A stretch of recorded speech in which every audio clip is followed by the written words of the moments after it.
Ladies and gentlemen, welcome to Let's Play Low Magic Age, an RPG turn-based adventure game.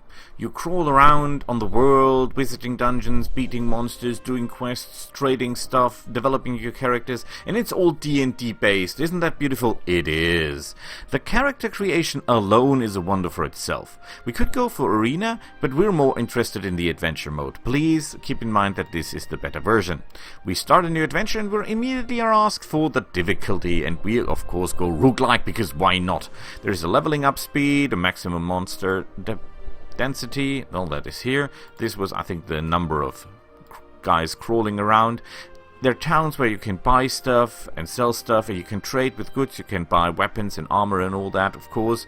And, well, that's good for us. We are in for the difficulty level. Now, when you're making a character, there's some characters that are available. There's some characters that I made. Now, it's the question, why did I make only females? Well, it's the same reason you go into a gallery or something. If I have to watch something, I want to watch something beautiful. So if I have a party and it doesn't make any difference if they're male or female according to the stats, then of course I choose female because I as a person like females and looking at females, and I don't think that is anything evil or what.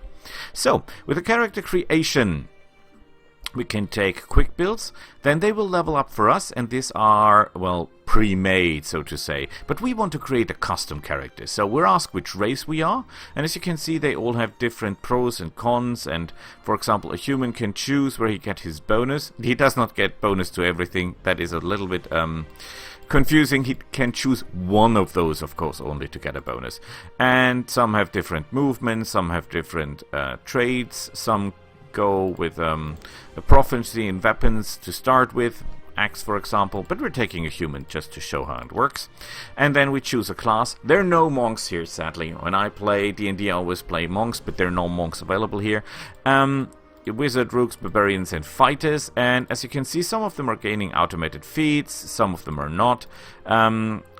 We'll take, just to show how it works, we'll take a wizard, okay? Wizard is good.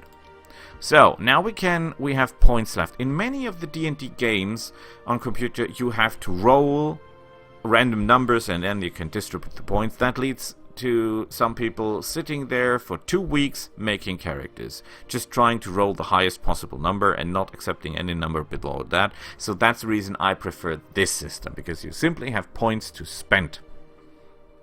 Now, please keep in mind that not all of these ability scores are important for your character. If you are making a warrior, then really your intelligence is not going to be very important. Same as wisdom. There is some saves, the will saves, for example, that wisdom is important, so don't neglect those.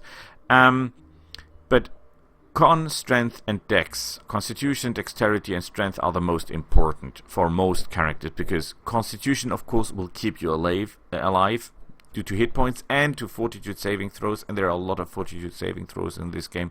Dexterity only works in your armor class if you're wearing the right armor. Please keep in mind that some armors have restrictions when it comes to the dexterity bonus. So a guy in full plate with the dexterity 18 will not get the full plus 4 bonus to his armor class, because the armor reduces the maximum amount of bonus you can get from dexterity. So if you're building a fighter and you plan on putting him in full plate, don't go further than this.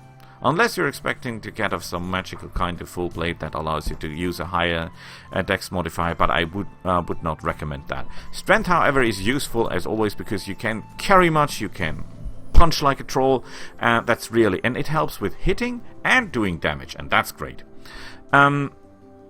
We have a wizard though, please keep in mind we have a wizard, so strength is not that important.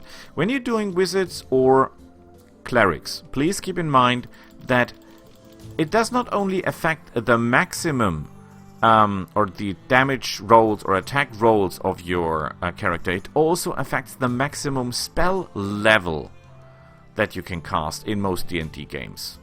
Not sure if that is, but I think it is, yeah. Score needed to cast a wizard. So if you're making a wizard with intelligence 12, he can never cast more than level 2 spells. You know what I mean? Please keep that in mind. So that is extremely important to get this as high as possible. Maybe take an elf. But with 18, you can cast level 8 spells. There is not much below above that. Well, level 9 if you get that far, but I very much doubt it. And then please keep in mind that even wizards use hit points and defenses, so try to bring up that to +3/+3 so that he's not hit that often, because normally wizards don't wear a lot of armor, and the constitution, they don't have a lot of hit points to start with, so +3 is 100% bonus to your normal hit points, so that's pretty good. When it comes to feats, these are all the feats you can get, and boy are that a lot. The ones that are red cannot be learned by you at the moment, and the ones that are green you can choose. As you were playing a wizard, we go for spell penetration and greater spell penetration, because that makes our spells more effective and more likely to overcome the enemy. Now we have to choose between combat casting. If you're casting a spell and an enemy is close to you, he will get the opportunity to hit you in the face before you complete your spell. So if you're planning a frontline caster, you should go for combat casting. On the other hand, though, if you're planning a frontline caster, what the heck are you doing? So we take dodge to get a little bonus to our armor class, because the armor class of a mage normally sucks, because mages don't wear a lot of armor, because they're not proficient in it. So when it comes to the spells, your friend, as always, is the magic missile. That is an absolute killer spell. It's always getting you out of trouble. Trust me on that one. Sleep is always great because it's your first AoE spell, so you can affect multiple enemies with these. This is an area of effect spell as well. Summon Elemental, of course, always useful. Please keep in mind, though, there is a material use stated here. 1 materials. If you want to cast spells, you will use up materials. You have to buy the materials. You have to pay for them. So a band or a party of full mages sounds powerful, which it is, but it's also absolutely wrecking your economy, because you have to buy materials all the time, and they're not that cheap. So it's not working. You have to think on an economy level a little bit. You're managing a party after all. You are the leader of an adventure party, and of course everyone who has ever played real D&D or any real role-playing game, someone must keep an eye on the treasure chest, because that's running low extremely fast. Now you can choose from pictures, one more beautiful than the other, and you can pick how your character should look in combat. Honestly, blue glows, whatever. And then you see the stats. You can look at everything in detail. How does the modifier is created? What does that mean? How much damage does it do? What are the critical chances of the crossbow? The spells, the proficiencies, what. This game is absolutely in-depth. And if you've got any questions, just do not hesitate, ask me. If I know the answer, I will tell. This game is absolutely amazing when it comes to the combat mechanics. However, I've already made a little party to show you around. I have a barbarian simply to show you close combat great axe barbarian power. I've made a rook just to show you some backstabbing, running around with 2 weapons. A wizard, spellcasting of course, to show that. And then the backbone of the armor itself will be 3 clerics dwarven style, my wall. It's not really a meat shield because they can dish out at damage really good. When you look at this, the Barbarian, for example, has attack bonus of +9 and does 8 to 19 damage. But his armor class with 17 is still high, but not that high. And he's got 25 life points. The Clerics, however, have an attack bonus of +8, so only a little bit worse than the guy with the 2 or the lady with the 2-handed axe. And they do 4 to 9 damage. That is half of that what the Barbarian does, but it is still okay. And they're having a better armor class, and they nearly have as much hit points, and they have a ton of spells, healing for example, to choose from. So I think this party will be or should be relatively effective. If I'm leaving anything out, if I'm talking too fast, then just repeat the video. No, then just tell me. Okay. So, we're in the world, this is us. This is the cities around. There are no monsters currently. There are dungeons that we can go in. We have our money, 520. We have our carrying capacity. That is important for trading because we cannot carry more or trade with more than we can carry. We have supplies that allows us to be resting and recovering, of course, our health. This is our current material for spells, and this is our reputation. This is day 1, that is the time. We can drive the time forward. There, of course, is the mini-map to the upper right corner. We can camp, we can watch the tutorials, we can look at our characters, look at that inventory, what you can carry. You can carry rings and belts and accessories and ammunition and shields and boots and helms, everything. Absolutely amazing. Total good. We need 1000 XP to level up. Oh my god, that's a lot. You can activate here what you can see and what you cannot see from your characters. You can look through all your characters. Isn't that beautiful? We can look in our bag with some healing potions. We can look at our goods. At the moment we have nothing to trade with. We have no quests available. Our combat formation. You should go first because you are our barbarian. And I would prefer this formation. The rook.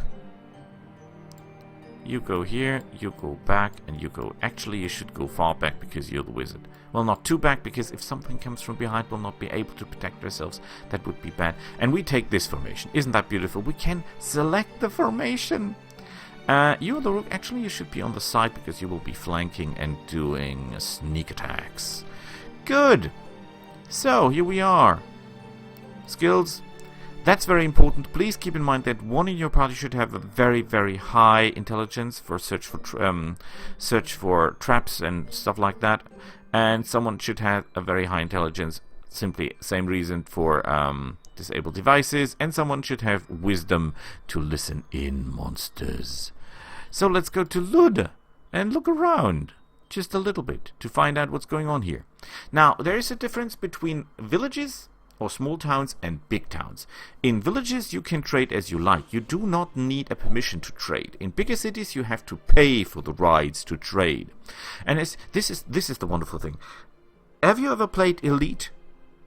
The Star Citizen grandfather, if you like.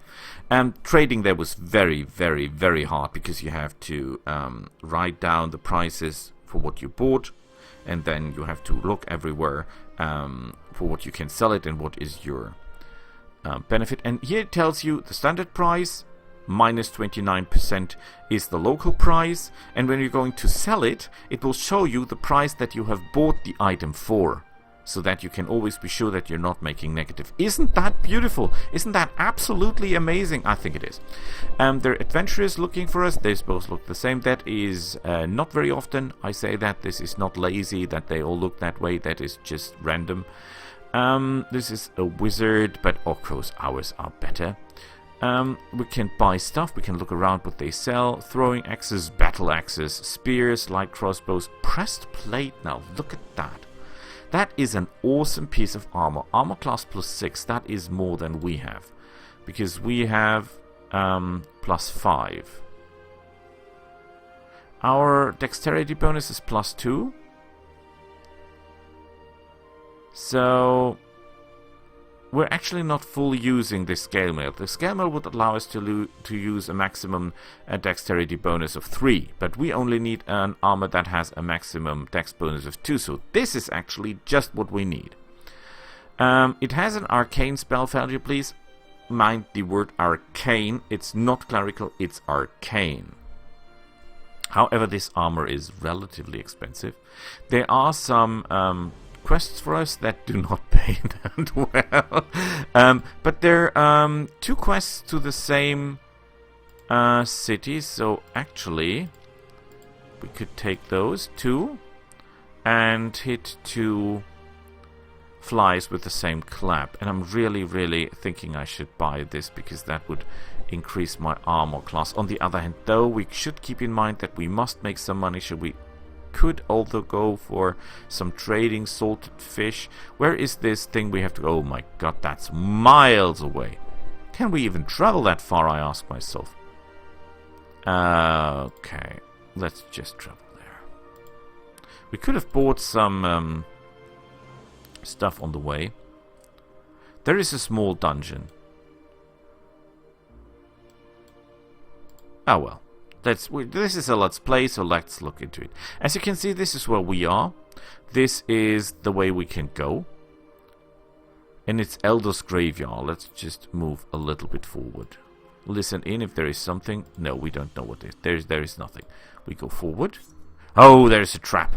Let's see. Trap. 45% disabled device. That is horrible. Yay! Trap disarmed! Yay! Is there something? Oh boy! Oh boy! Here they are. This is the combat system. We could take the healing potions that we have. I think we should stay in formation and look what's coming for us. It's rats. It's rats, but they're out of range. So, this is our cleric. We could cast a spell, but that will use up materials. I don't want to use that at this point. We want them to come at us, and then we slaughter them. Oh, they have 50%. Oh boy. And there is my son, who just stood up. Say hello, Billy. Okay, he refuses. He says he's not going to say hello. Okay, we're going to finish this guys off. We could use magic, but that, of course, uses up materials. So we're not doing that. We're keeping our stuff together, and we're missing crap. We could go here, but actually I think we should go here and deal with the dire rat. Oh boy, they're tough.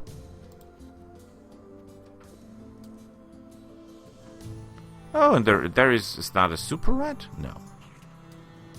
Oh, we're flanked. That's bad. However, we should try.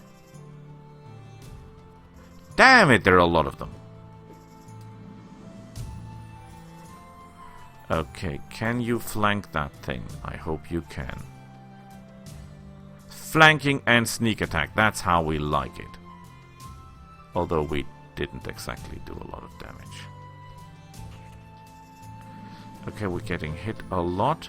We're flanking still, so we're easier to hit the enemy, and we should be able to do a lot of damage. Now, this thing has only 4 life points left, and we're doing 3 to 10 damage due to we are using a crossbow. I still don't want to use my... Oh crap, we missed. That is really bad.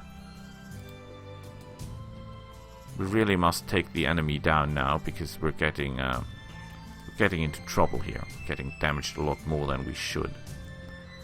Okay, let's try to reduce the number of enemies attacking. We have permadeath activated, so if they're hitting us too hard... oh boy. Then our characters will die. Can you shoot? I want to save money if possible. We'll have to heal anyway, but we can do some healing now.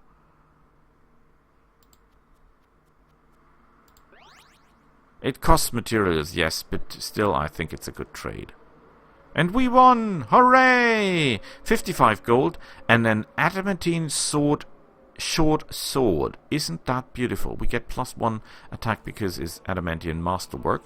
38 XP. We need 1,000 to level up. Oh my god. But we're still okay. So, that's all I can show you for today because my son is up and I have to look after my son. I hope you totally like this game. I hope you return to my Let's Play series when I continue it from here on. I think we're doing beautiful and I really thank you for watching and enjoying this game. See you all next time. Bye.